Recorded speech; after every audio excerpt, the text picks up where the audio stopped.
The storm had prowled the seas around Dragonstone all night like an old wolf that would not lie down. Its paws silent on the waves, but its breath raking the cliffs. At dawn the rain thinned to a gauze, the wind slackened, and through the ragged veil the castle's towers lifted, black and wet, from the crags. In the lower yard a crate sat swaddled in chains. From its slats the smell seeped. A sweet, stale cold that was not of rain or sea or rotting fish. Men gave it a wide berth even when they told themselves they were not afraid. John stood with his palm pressed to a rain-slick merlin, watching the harbor float and shift. He could feel the damp in his bones as if the sea had crept into him. Davos was beside him, his cloak plastered to his shoulders, his one hand tucked against his ribs for warmth.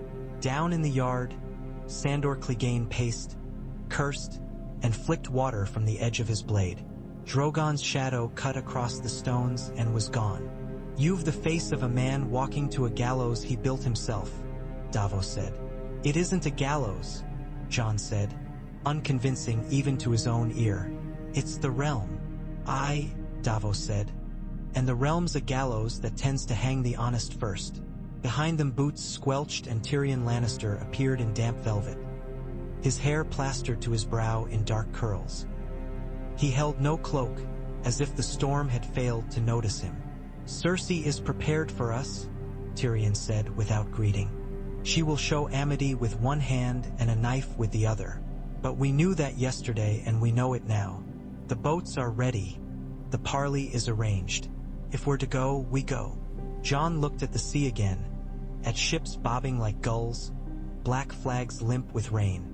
Somewhere within those ropes and planks and sailcloth they had nailed the true shape of the world, the thing that made lies look foolish when it looked out through its blue eyes and did not breathe. He imagined the courtiers in their silks watching it jerk and pull, imagined Cersei's calm mask while Qyburn leaned forward with the curiosity of a child prying wings from a beetle.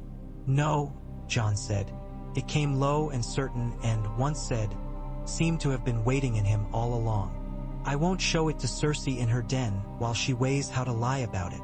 There's no honor in parley with a woman who's burned her gods and her city. I'll not go to the Dragonpit." Tyrion's mouth tilted. "Honor is a poor shield against wildfire." "I'm not doing it for honor," Jon said. "If the lords of the realm see it with their own eyes, if they feel its cold, smell it, listen to the sound it makes, that will live in them. Cersei can call our truth a trick, and half the city will nod because they fear her more than hunger. But a lord who has seen what walks will not so easily call it a trick when winter knocks on his own door." Davos grimaced down at the yard. "That's a long road, lad, and not many roads at all left in places. The dead move while we sail and supplicate.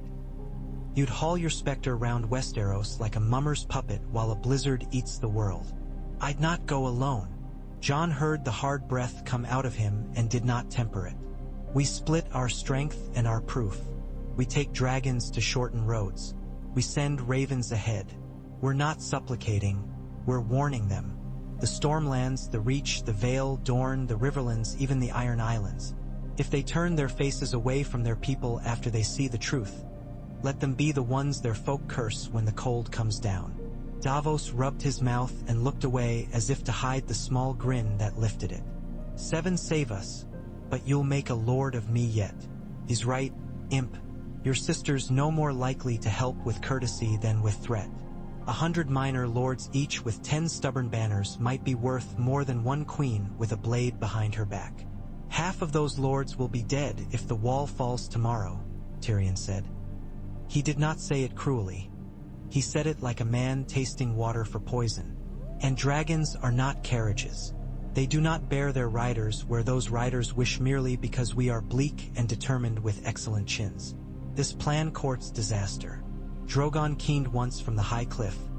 The sound seemed to reach under Jon's ribs and pluck the old string that had hummed there since the night the dead had found him on the bridge of ice. He thought of the raven posts in the citadel yard, crawling with black wings, of little lords with more pride than sense, of men who had never felt their sword jump in their hand because something dead had hit it and wanted it. "Then it courts the right disaster," he said. "Daenerys came by slow degrees, the way light comes in winter through thin cloud. walking the parapet in a pale cloak that rain could not seem to find. Missandei was a step behind, Yora another. A few wet strands of silver hair stuck to the queen's cheek. She heard the last of it and lifted her eyes to John's. "You would refuse the parley," she said. She made it a statement, not a question, and the wind pressed her cloak to her as if to hide her wholly. "Yes," John said. He expected her anger or at least a sharpness. Instead he saw in her something like relief and then, as quickly, a scowl that hid it. "If I kneel to a lie, it will feel like kneeling a second time. Better to move the realm outside her shadow.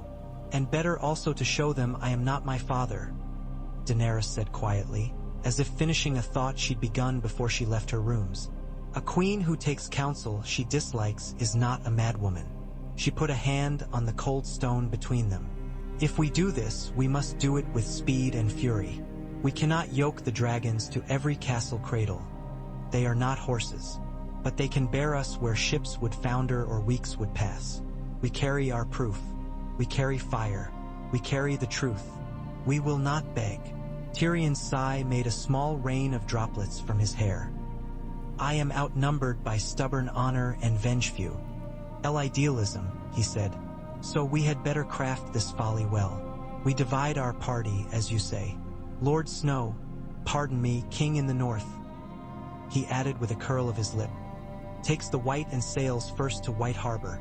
The northern lords will heed him, and Lady Mormont will flay us with her eyes if we delay. I will go to Old Town, where learned men can declare learning overthrown by the evidence of their own noses. The queen might burn through the storm and shadow every keep between Dragonstone and the Reach, but I advise against making lords piss themselves from the sky unless you wish them to hate you even when they love you." Davos said, "I'll go with John." He did not look to ask permission. "I've a face honest enough to serve as a handle, and a smuggler knows a dozen harbors no chart marks.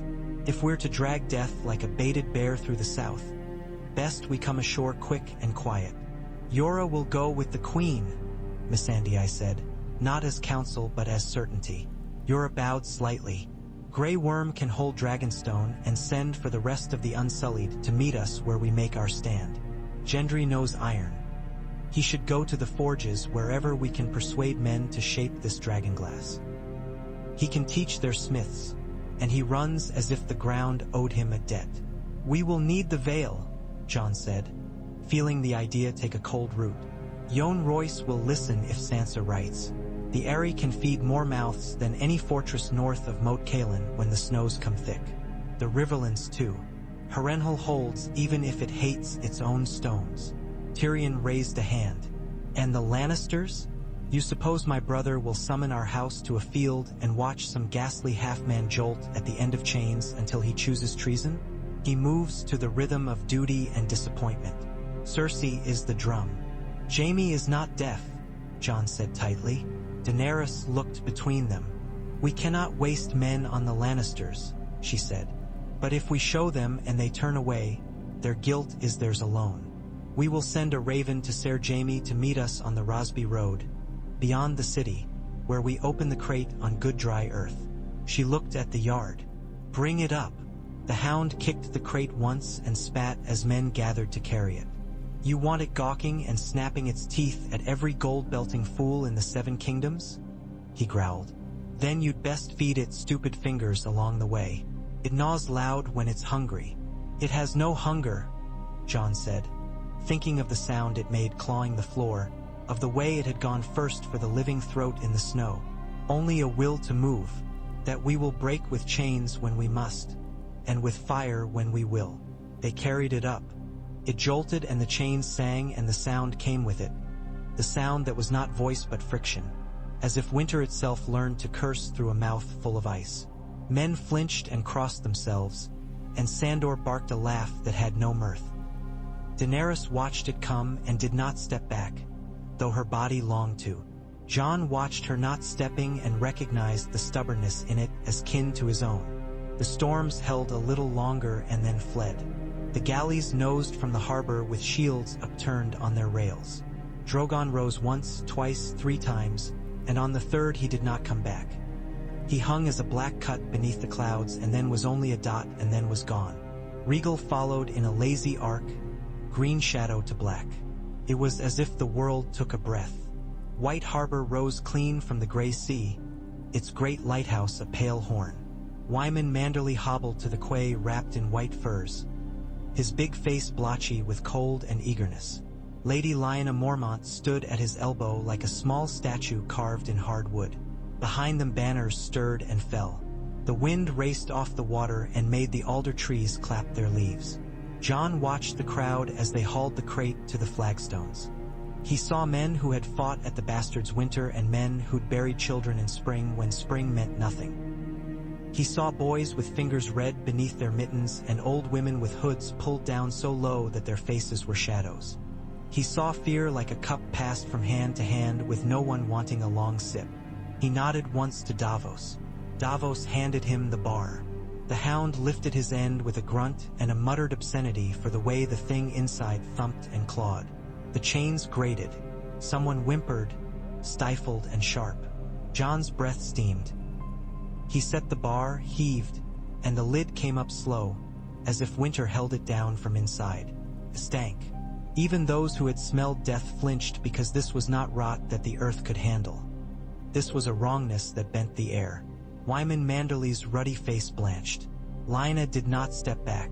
The thing lurched up with its wrists shackled to iron pins, blue light dull in its eyes like stars seen under ice.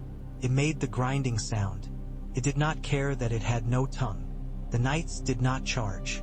John had feared that. Instead they froze. A boy tried to run and lost his footing and sat in the slurry and cried without tears. John held the chain high and took 2 steps forward until the thing's breath, or the absence of it, touched his cheek and he did not flinch. He waited until the moment stretched taut as wire. "Dragonglass," he said, and Davos tossed him the blade. The hound swung the hook that loosed the chain just enough, and the Wight lunged. It hit John like ice that had decided to be a man for an instant, and he could feel the force of its refusal to be still. He shoved the glass up into its breast and felt the give like freezing mud takes a boot. The blue light guttered. The body sagged. He kicked it down and it scrabbled, fingers bone white and black nail clawing. He cut them off. They kept moving. He burned them. They stopped. "This is what comes," John said, when the only noise was the wind and somebody retching into the harbor water. "This is what comes for all of us." Wyman's hands shook as he put them on his belly. Jelly quivered. He breathed deeply and found his voice like a swallow finds the rim of a cup. "Then Wight Harbor is yours," he said hoarsely. "Your Grace, we will open our stores and send our ships for the glass. The Manderleys will carve stakes until their hands blister. We will send what we can along the King's Road and the White Knife and the Three Sisters. You will have my oath, again and again, until my tongue cracks." Lyanna's chin lifted. "Bear Island never broke its oath," she said, glaring at men twice and thrice her age. "It never will. We will arm every woman and boy who can stand. We will not wait to die. The North remembers." The words rolled through the crowd like stones making ripples. John met their eyes and saw himself in them and tried not to see himself at all. He thought of his father's face as he remembered it, the face of the man who had raised him, not the one who had begotten him, and wondered whether he would think this stubbornness was folly or the only road he could conceive walking. He swallowed the thought and focused on tasks. The work was things you could count. The second night they opened the crate before the gates of the moon in a raw dark flecked with mountain snow. The Vale lords in their silvered coats watched it move, and Lord Yon Royce, slow and grave as a stone refusing to budge all winter, touched the glass dagger and nodded as if he had been waiting for this, for a piece of proof to match an old dread. The boy lord of the Vale trembled and demanded hot wine and asked twice if the thing would climb the Ares steps. When Royce said patiently that it would, given time and will and winter, the Vale gave its knights for the long roads north before ever John asked.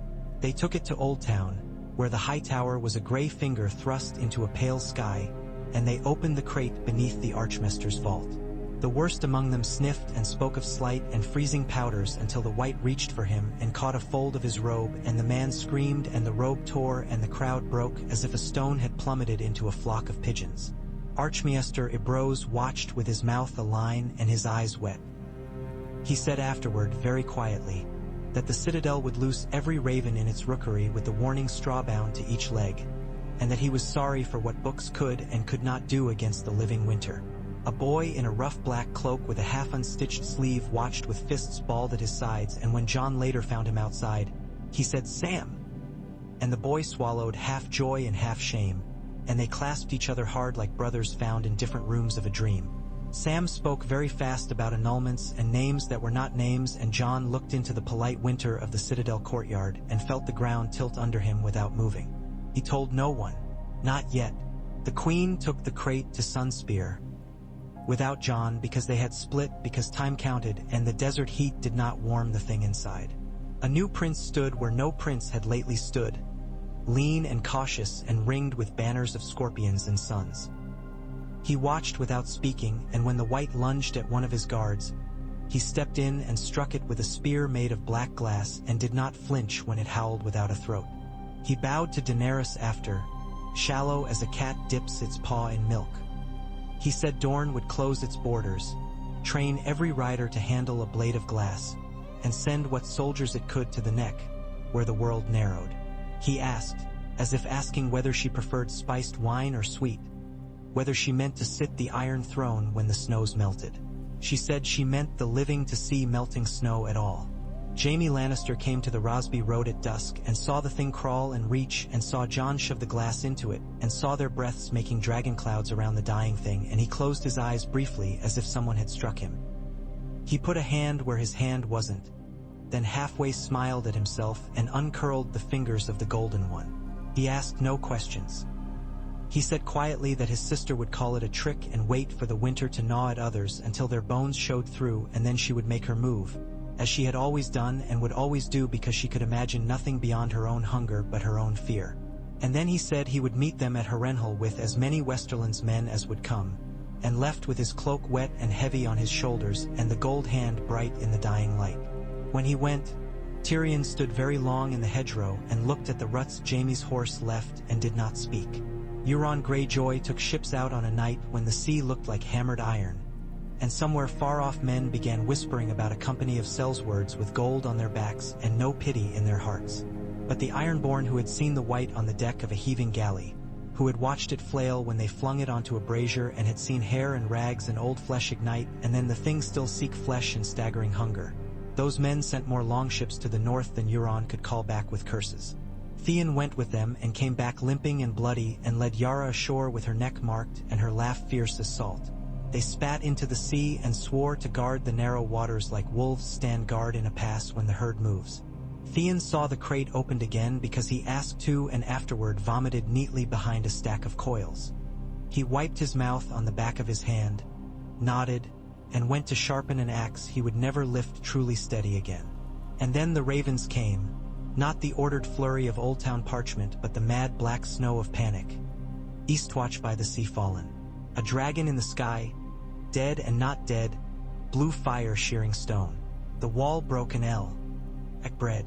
Jon read the scrawled script by lamplight in a drafty chamber of a lesser keep on the honey wine, and felt something close around his heart and squeeze slow. He had not known that he could feel grief as a cold thing. He had thought grief always burned. He went to Daenerys with the letter and did not know he was shaking until she put her hand over his and stilled it. She did not weep. He did not either. The map on the table with its little painted woods and rivers seemed like a child's toy. Somewhere out beyond its edge, reality moved. "North," Jon said. "North," Daenerys said. She looked at the lines of men and horses that the little stone flags meant, and the lines dissolved in her vision into tracks in snow and blood droplets on those tracks, and women left in keeps with children ready to fly. She pulled in a breath. "We gather the lords at Harrenhal. We send the forges north now, not later. We make Moat Cailin the first thorn and Winterfell the second, and the Weeping Water the place where we try to drown a god." Gendry hammered until his hands bled. He taught men with thick thumbs and slow eyes how to grind and temper and haft glass into spear and hatchet and knife. The glow of forges turned the faces of night workers the color of persimmons. Davos ran boats like a thief runs alleys, hugging coasts, cutting tides, slipping past watch fires. The Hound slept badly, stared into flames he'd always cursed and could not now afford to despise, and fed the Wight with his curses because it fed so many with their fear. At Harrenhal, a cold fog lay thick on the lake, and the melted bone towers of the castle reared up, black with history and hatred. Banners flogged the wind.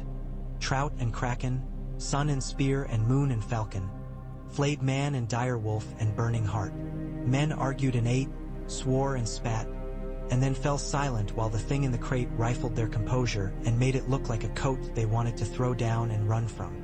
Lords who hated each other nodded at each other in a quiet that was not peace but something like it. When they had done, when they had all seen, Daenerys stood with her hands on the black stone of Harrenhal's broken wall, and said in a voice that carried to every corner of the vast yard that there would be time to talk of thrones if there was a throne left. Until then, there were roads to fill and trenches to dig and fires to lay and children to send south with their feet in straw and their arms full of food. Brienne came to Winterfell with Podrick at her shoulder as the first of the Riverlord's contingents began clattering across the courtyard cobbles. Sansa had made the stone halls warm with fires and the long tables heavy with preserved meats and steaming grain. But she herself seemed sharper, cooler, carved by responsibility into something more deadly and more beautiful than she had been. When Brienne bowed, Sansa lifted her and held her, and Arya came up lightly from the shadows with a smile that was all wolf. Podrick stared at her with the wonder of a young man who finds himself alive in a world that had given him little reason to count on it. "We will not be ground beneath the snow," Sansa told them. "We will not be stories told by our enemies. My brother is bringing us the realm, or what he can pry loose of it, and we must hold what he brings. We must be the hearth where the light remains." Bran sat beneath the weirwood and looked at nothing as if the nothing were looking back. He saw snow marching like an army. He saw the dead with the simple patience of nature. He saw Jon standing with Daenerys and saw the truth he had told Sam shedding its shape like skins and becoming a blade if it were allowed to. He told Sansa because he had to. He told Arya because she required truth the way others needed food. And when Jon came with Tyrion and Daenerys and Yora and Missandei and the Hound and Gendry and the rest of the Tide, Bran told Jon because the world was ending and there is no better time to know who you are when the world ends. Jon walked into the Godswood where the leaves hung stiff and brittle. Bran's words fell like snow that would not melt. Sam stood beside Bran, eyes guiltily proud. Jon felt the sensations pass through him in order. Disbelief, too hot, like a coal. Recognition, cool and sharp, as if he had eaten a slice of iron. Resentment, shameful, sour. And then the strange, empty calm in which his father's face appeared again. The father who had raised him. And there was no betrayal in it, only the same quiet he had always carried into rooms full of noise. He breathed once, twice, and a third time. He nodded. He said nothing for a long time, and then he said, "Thank you." And he meant it with a sincerity that surprised him. He did not tell Daenerys that night because they were arranging trenches. He did not tell her the next night because he was teaching boys how to keep their nerve when a thing that had their mother's face but not her voice came at them across snow. He told her the third night because he could not sleep, because he found her looking out from the battlements with her hair whipped about her face and her jaw set as if a sword were clenched in it. He told her because he could not build the world they needed on a lie between them. She listened without moving, and then she did move, once back, as if a wave had struck her high and gone on and left her there. Her eyes, when she lifted them to his, seemed old and knew both. She asked small questions first, not about crowns or claims but about names and the sounds of them, and about how he had felt when he was a boy looking through Winterfell's windows at a world he thought he belonged to only with half his blood. They spoke quietly because the night was full of men who would die soon. She did not weep. He did not either. When he finished she said, not quite steadily, that she had broken a wheel in Essos and meant to break one here, and a good will did not break Itzy. Elef with any ease. She put a gloved hand over his and left it there, as if anchoring herself to something she did not yet know the nature of. The dead came at last like a tide that had been pushing forever and had decided at last it had found the right shore. Snow came first in a hard glitter and then a soft drowning. The first outriders were not men but wolves, and men called them snow wolves until they saw the blue in their eyes and the jerking hunger in their legs, and then they called nothing because there is no breath in a scream you do not remember drawing. At the weeping water they built a trap of ditch and stake and pitch and made the river their ally. The living drew back before the first wave, not out of cowardice but because it was the plan, and that felt strange to men accustomed to orders made in haste and bent by necessity. Grey Worm stood with his shield where the line would bend if it bent, and the Unsullied moved like the blade of a plow. The Dothraki rode not into the dark, no, they had learned, but along the flanks, screaming like hawks and cutting into the edges of the mass with the rocks edged with glass. Drogon and Rhaegal came down in long searing sweeps that turned ice to water and then to steam, and for an instant the world was summer, and then winter slammed down again and everything cracked as if glass had expanded too quickly, and the sound of that crack lived up and down the line and in men's bones. The Hound swore, laughed like a madman, and kept lighting the trenches because no one else would get that close so often and come back. Gendry swung a hammer and then another hammer, and Jon saw him through drifting smoke and thought how strange it was to love a weapon and a boy who loved it for what it could save. They gave ground slowly, like a door closing. The water took many, the fire took more. In the dark above the dark a shape wheeled, blue fires in sockets, wings shedding frost. When it breathed, the ditch flame died in stumbling chunks as if the air had been robbed of the thing that lets fire be itself. The army of the dead did not cheer. It simply kept moving with that terrible patience, walking over their own to fill every space. They fell back to Winterfell in good order, and the phrase good order was one that filled Jon's mouth with irony because nothing about this was good. Still, men lived who would have died under other leaders and plans, and they knew the shape of their enemy's strength better than they had when they built the first ditch. They lay their fires differently the second night. They hatched new signals for the dragons. They set the weirwood wood with tripwire and bells and lines of caltrops made of glass. They made archers carry 2 quivers, one with glass-headed shafts, one with shafts wrapped with oiled cloth to daub the trenches. Brienne led a sortie to pull back a knot of trapped men and came back with her face pale, her hair frozen into stiff ropes, and blood on her sword that did not steam or smoke. Jaime fought beside her, golden hand bright as a beacon in the frosted light, expression set in peculiar concentration that made him look younger. Between charges he looked up at the tower where he knew his sister would be if she were the sort of queen who came north. He smiled once, without humor, and then never again. Arya moved through the dark the way a shadow moves, which is to say she did not move and the world moved around her to let her be where she needed to be. She wore glass on her wrists and steel at her hip and the little knife at her throat that had come from a hand that had held it long before she knew its shape. She killed with it and lost it and found it and was given it back by a boy who died a breath later, and she did not feel it then, the grief, but she would later, in sunlight, when there was sunlight again. She watched the paths of the White Walkers the way a hunter watches game, not with rage but with calculation. She counted their guards and their obsessions and their blind places and brought that count to the Godswood where Bran sat and listened like a tree listens to wind. When the moment came, it came without flourish. The dead had breached the outer wall at 3 points and were moving with the same mindless mind toward the heart of the place where the weirwood stood. The Night King did not rush. He walked. The snow did something around him that was not natural. It slowed without falling. It glittered and refused to melt. It hissed when the dragon's flame passed close but did not quite touch him. Jon fought toward him and found ice between them, not liquid, not stone, a moving wall of bodies and cold. Rhaegal screamed and raked with fire, and it bent around the white figure like sunlight bends around some objects if the conditions are right. Daenerys cursed softly and drove Drogon down, and the fire went crimson in the eyes of the dead and did not quite make the Night King less present. Bran's ravens rose suddenly from the heart of the Godswood and spun like thrown black cloth. The bells Tyrion had insisted on stringing, a foolish tinkling thing, the sort of plan that would make men call him imp again if they survived, rang in patterns that the archers knew and moved to. Lines shifted, holes opened and then closed like mouths biting. Arya came through those holes. She had seen before where she must go and what must distract and what must fall silent and what must be struck to make one path rather than another. She had never believed in fate. She believed in practice and chance wed on the sharp edge of a will. But she had been a girl who listened to old stories, and she knew that sometimes the way into a fortress is not a door or a sewer or a foolish guard, but a memory men have of you being small and harmless. She wore a face for a moment, not a girl's or a woman's but a noise, a small sob in the dark. The Wights turned and a white walker did not, because it did not care. She moved beneath a heavy branch where Belle LS had been strung too high for dead hands to reach and would sing when they were jostled by a living body. And she did a very small thing. She reached up and stilled them with her fingers as she passed, and the metal stung her skin. The Night King came into the godswood with the slowness of a long hunger nearing its meal.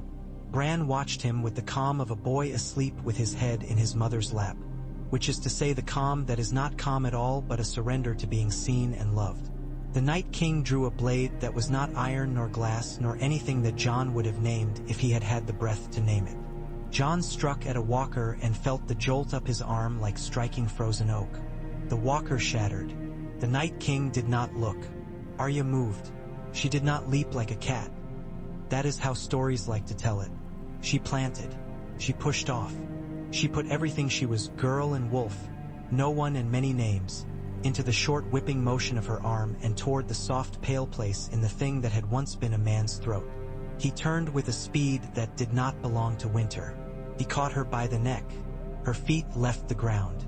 Her knife clattered and then did not clatter because she caught it with her other hand as it fell, as she had done a dozen times in a practice yard when the light was good and the air was warm. She thrust upward, not toward the throat now but toward the place where the little line of blue light at his chest pulsed very faintly like a star being born. The blade went in. It did not go in far. It went in enough. The sound the Night King made, if it was sound, was like the snap of a great icicle when sun hits it and no one expects it. The blue lights guttered not in an explosion but as if a wind had at last arrived and blown them out without cruelty. The walkers becoming glass became dust, became memory. The Wights falling made a sound like trees falling very far away. The dead dragon that was not dead shuddered once in the sky and began to come apart, not falling so much as unriddling. Its bones pattered the ground like hailstones. Drogon screamed and the scream moved through Daenerys's bones and out of her and into the world, and it was, finally, grief that burned. After the quiet there was the other quiet of men and women who find themselves still alive. It is not relief. It is hunger and thirst and pain, and then laughter, and then the names of the dead spoken aloud so they can be counted and loved once more. Sansa sat down on the steps of Winterfell with her skirt full of snow and her eyes full of not crying. Brienne leaned her forehead against Jaime's shoulder, and he tilted his head as if accepting a sparrow on his arm and closed his eyes. The hound drank and spat and called the gods' names. Gendry went looking for Arya and found her, and they laughed, great ugly noises, and then both of them were suddenly very quiet because they remembered the boy who had returned her knife and died. Dawn came brittle and thin and then warmer. The living burned their dead and cried again in the daylight because daylight makes you believe things. They slept in cold beds and woke and found that hunger had followed them out of battle. They fed each other. The ravens flew out again, this time not as panicked black snow but as an ordered line. And their messages said something very simple which many men and women did not at first believe because it was so simple. Come. Cersei did not. She had fetched her cells words and her ships, and she had sat her walls with soldiers who looked outward with bored contempt and inward with careful fear. She called the northern tale a trick. Now that there were fewer Wights and fewer walkers and more men who could imagine taking crowns without dying of cold, she sent Qyburn to measure fire. The hound crossed the river without her noticing, and Brienne's men took 2 of her foragers and gave them hot stew and asked them whether they wanted to die for a woman who had not yet loved anything but herself. Many did not. The cells words weighed their pay against the stories of a queen who burned her city once. They loved gold. They loved breathing more. Daenerys did not come with fire to scour stone. She came with armies that had learned to fight beside men who had taught them how to live in snow. She came with men from the Reach who had seen a hand without skin creep across a stone, and with Dorne's spears, and with a remnant of the Westerlands who had followed a one-handed man into whether they had not believed they would live to leave. John came beside her, and the world knew him as both more and less than he had been, and he did not correct it. They set their lines in the fields outside the city and lifted no siege towers. Tyrion went to the walls in a plain cloak and spoke for a long time in a voice that did not carry but did not need to. It is a strange trick of words that when men are about to die for money they can hear reason if it sounds like the voices of their mothers. The gates opened. Not all at once. Enough. Cersei sat in the Red Keep with her hands like animals curled in her lap and watched the city fail to be what she wanted it to be. She sent the mountain to stand in a doorway and the mountain stood. And then she blinked and he was gone. Pulled away by something as simple as the desire of a man to bury his brother beneath a city they both hated. She stood. She put a hand on her belly. She waited for Jaime because on some level she had always been waiting for him, and when he did not come the waiting became all she had. The wildfire she had placed like seeds in the city would not be lit because no one came who loved her enough to light it.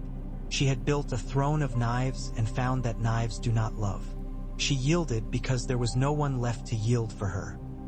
She walked down the steps and out into hot light and looked into a crowd of faces that did not wear crowns and saw in them the simple indifference of people who have decided that they will live through your fall.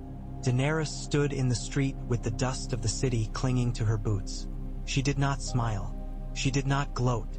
She took the crown from Cersei's hands and held it as if trying to see whether it was more than gold. Then she set it aside on the flagstones, where it rang like a small bell. The council that followed did not call itself a council. It was a gathering of tired people who had nearly died many times and loved their lives enough to argue about how they ought to be lived. Tyrion drank weak wine and spoke of wheels and ladders and how to keep a realm from being a thing that only ate itself. Sansa said very calmly that the North had been a kingdom once and would be again. And Daenerys looked at Jon and he looked back at her and then he looked down, because he could not quite bear the eyes of a woman who had believed, not without reason, that the world owed her a chair and would now be asked to take a different seat. He said that people ought to choose who led them, not once and for always as if they were choosing a god, but often, to remind themselves that power belonged to them. He said that if the North wished to take care of its own, it should, and that it would still be bound in blood and bread to the rest of the realm because nothing that matters happens without neighbors. The Reach wanted bread. The Riverlands wanted water and roads and men to mend them. Dorne wanted to be left alone and asked with a sly smile whether being left alone meant they would not be asked for food when the next winter lasted longer than honest men predicted. The Vale spoke of gold and levies. The Crownlands spoke little and looked often at their empty queen. The Ironborn asked a simple thing: that they be allowed to be what they were without apology, and that they be praised when their ships were the difference between starving and living. Arya sat in the corner and listened and thought of roads that went west from west. Bran said little, but when he spoke, men shut up. They did not know why. In the end, they wrote it down because writing makes things real and makes men feel that their promises have weight more than air. They named Daenerys protector of the realm for a span of years, not life, and when that span ended they would gather again in whatever hall still stood and choose anew. They named Sansa queen in the north, and no one drew a sword because everyone was tired and because they had watched the way she fed men and made hard choices without letting her face grow cruel from them. They made Jon something that did not have a name, for he could not be king and would not be merely commander. He became a hinge upon which doors swung, north to south, dragon to wolf, and he grew used to the way men looked at him as if he were a harbor. He and Daenerys stood together on a parapet above a city that had not burned, and she said without rancor that her father would have called them fools. He said that her father had been wrong about many things, and she laughed then, a small tired sound like water over stones. She said she would fly again because she could not fly, and he said he would walk because walking lets you hear men's voices more easily. She touched his face with the back of her hand, like a woman used to testing temperatures and wary of burning herself. The realm did not become a song. It became a place where men argued and sometimes listened, and where food went north more quickly than in the past, and where forges still set glass and steel not because the dead might return any moment but because it was good steel and because men liked the way the black edge bit. Children learned games that pretended at dragons and wolves fighting not each other but the dark, and their parents watched with a pride that did not have to be ashamed of itself. The citadel wrote a new book, and Sam, whose handwriting was very fine when he cared, wrote in it. Tyrion took little pleasure in wine for months, and then one day found it made him smile again, and decided this meant he was not damned. The Ironborn came raiding sometimes, but asked first and left fish and salt behind, as if that balanced the scales.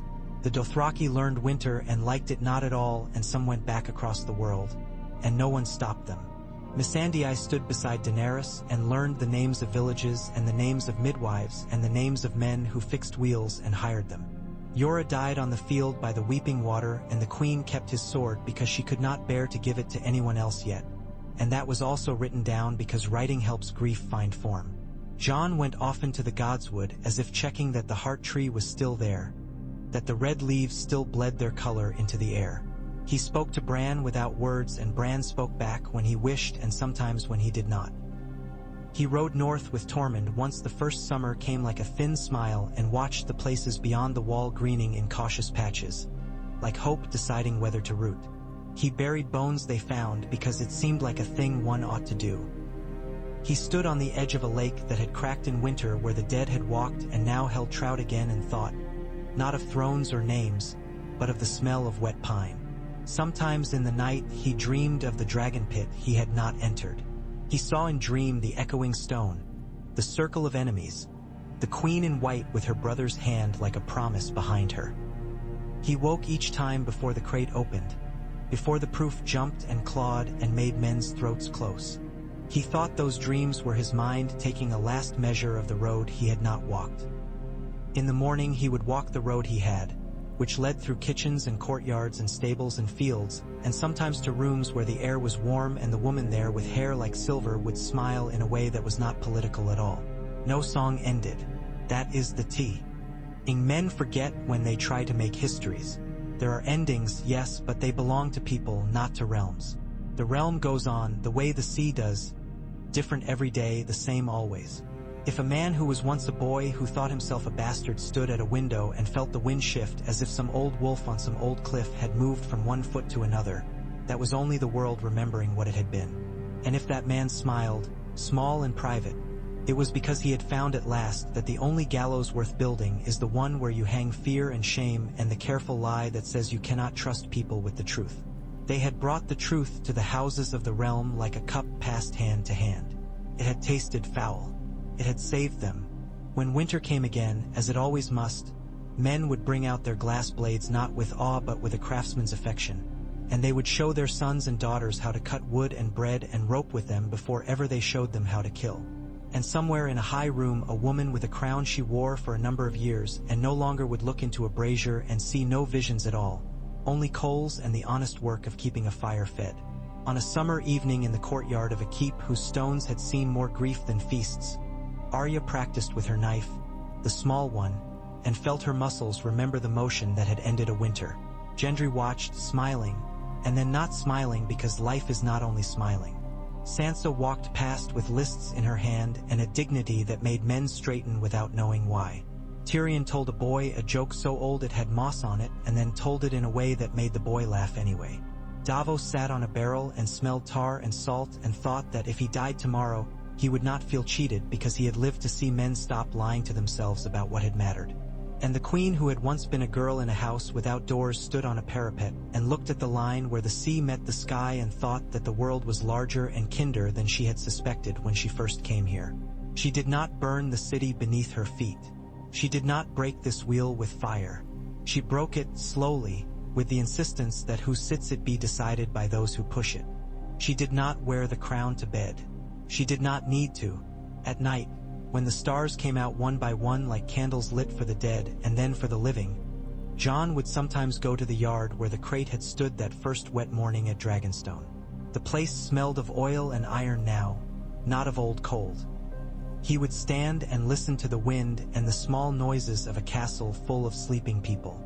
He would think, briefly and with gratitude, of a decision made on a wet wall over a muttering sea.